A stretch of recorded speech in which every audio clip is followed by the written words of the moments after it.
Ce mardi-là, les lumières de la ville brillent. Elles éclairent ce qu'il reste de solidarité, elles guident les pensées, elles soutiennent les esprits. Et c'est ici que tout a commencé il y a 6 ans. Depuis, tous les derniers mardis du mois pendant 1 heure, un cercle de silence se forme, une façon de soutenir les retenus de Cornebarieux. Dans un rond, nous sommes tous égaux, chacun avec sa conscience, et qui proclame « Ma conscience ne peut pas accepter cet enfermement d'étrangers, ça nous force à changer ». Ça, c'est une phrase que j'ai entendue beaucoup de fois. J'en ai vu des gens qui, à la fin d'un cercle de silence, sont venus me dire « merci », mais qui pleuraient. L'inconnu étonne, intrigue. Ici et là, quelques passants s'arrêtent et questionnent.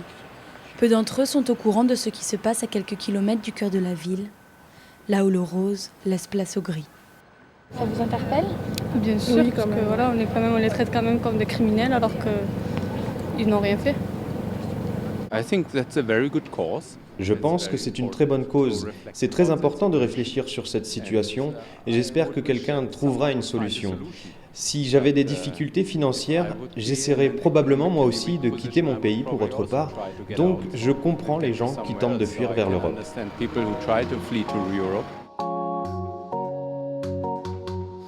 It's been a long time now. Il est des lieux comme celui-là dont on tairait le nom.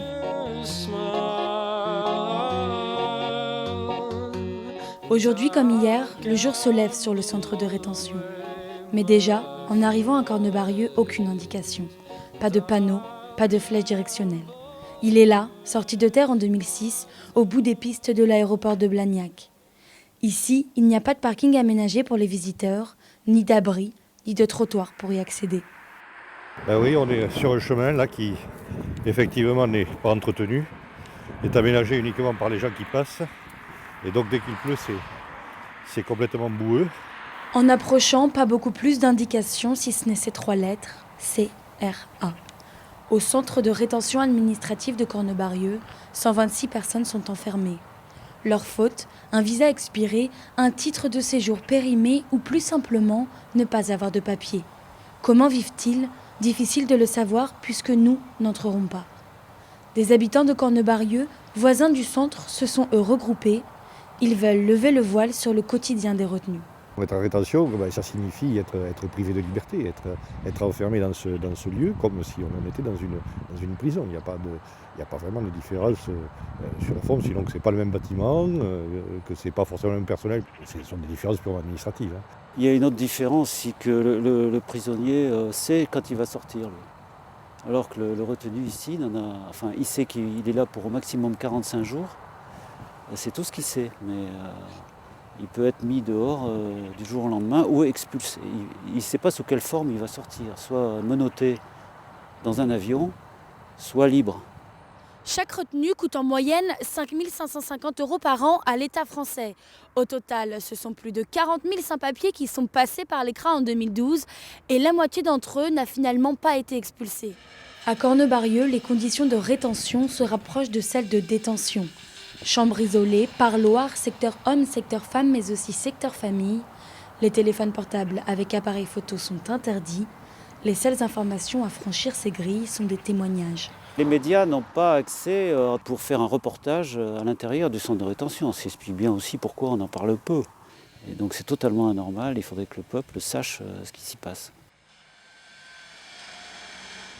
Aujourd'hui, les articles sur l'ECRA relèvent de l'exploit. Les demandes de reportage déposées par les journalistes sont rejetées par l'administration. Les pays européens ont donc organisé une campagne pour obtenir l'ouverture des centres aux journalistes et à toutes les associations. C'est notamment ce que Juliette Ramonaccio était venue défendre en avril 2012. On en profite pour aller leur demander comment ça se passe et leur donner la parole, parce qu'on les met là au secret, aux oubliettes. Quand on a vu comment c'est, après, on n'est plus comme avant. Aujourd'hui, il n'y a que les députés qui ont le droit de venir, même sans avertir.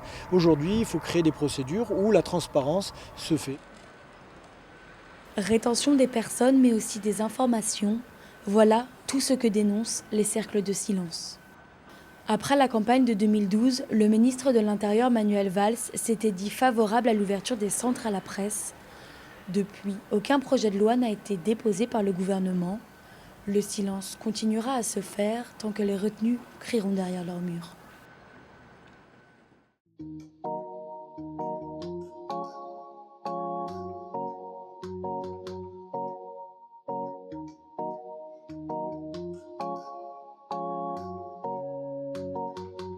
Well, it's been a long time now